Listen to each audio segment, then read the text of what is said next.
How many people here go out? And by going out, I mean how many of you go to pubs, bars, festivals? Can I just hands up? Oh, that's the majority of you. Well, that's good. That means my presentation will be, to a certain extent, relevant to your lives. And can I just say, you are very lucky. I mean, I'm studying for my exams now, and I think you should be as well. I don't know why you're going out, to be fair. So I will be talking to you about bouncers. And before you ask me, why did you do any sort of research in this area? I mean, we had some great talks about identity, working together, and there was just me with bouncers.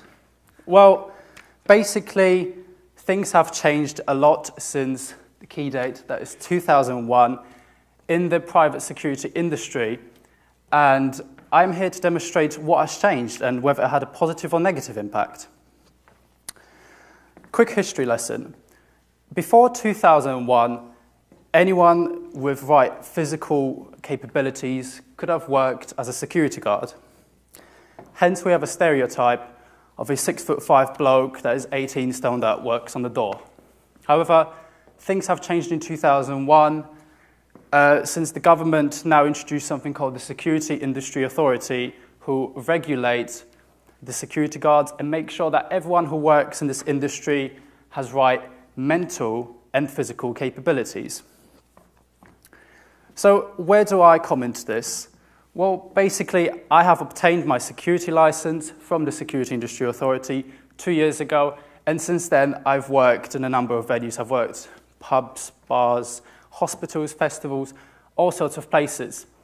And throughout my short career, I have learned from a lot of people what they think on the Security Industry Authority.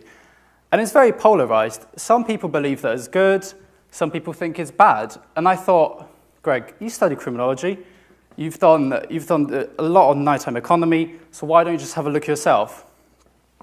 And I did. I started my research, and it came to me that this is being largely neglected. A lot of focus is devoted to another statute which came into play in 2003, which pretty much regulates how the venues themselves work. However, there was only a tiny, tiny bit on the security guards. So I thought, wow, this is really worth investigating. So how did I approach this? Stats.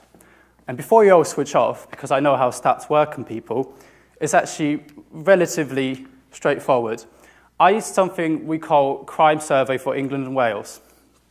Crime Survey for England and Wales is basically a way of recording number of victimizations and attitudes towards crime in England and Wales. Every single year, a number of households in England and Wales receive surveys to fill out. And it can include absolutely anything from have you been a victim of a mugging to has your car been scratched. So I've used that, and there was a very interesting variable that is pubs, bars, and clubs. And by using data from all the way from 2000 to 2008, that is 320,000 households, I've managed to discover that actually the statute which regulates the security, therefore makes sure that the security guards have right mental and that they have the right skills, actually did have a very positive impact. As we can see, in the year 2000, number of victimizations which occurred in those vicinities per 100 respondents has been 3%, and then it has decreased by half. What happened there? A plateau. And what I say is simply impossible for those security guards to lower the numbers anymore, since, I mean, if we can imagine a club, we've got lots and lots of people dancing, everyone's having fun, suddenly 2 people decide to kick off. Now, security guard is all the way there, and by the time he gets to the people, you know, the victimization has occurred already.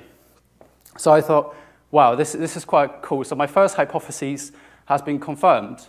The statute did have a very positive impact on the private security in England and Wales. However, I was not satisfied with it. See, today's talk is all about what lies beneath the surface. And I thought, why don't I have a look what lies beneath this kind of surface? And I did. I split those victimizations into 3 variables. So we have what happens inside, what happens outside, and what happens in the car park. And as you can see, every single one of them decreased. However, I'd like to draw your attention to what happens outside. That variable has decreased the lowest out of all of them. So I thought, why is that? So I looked deeper into it, and I actually divided all those crimes in terms of proportion. And if you take crimes as a whole, proportion, I've divided it as to which one is basically like that.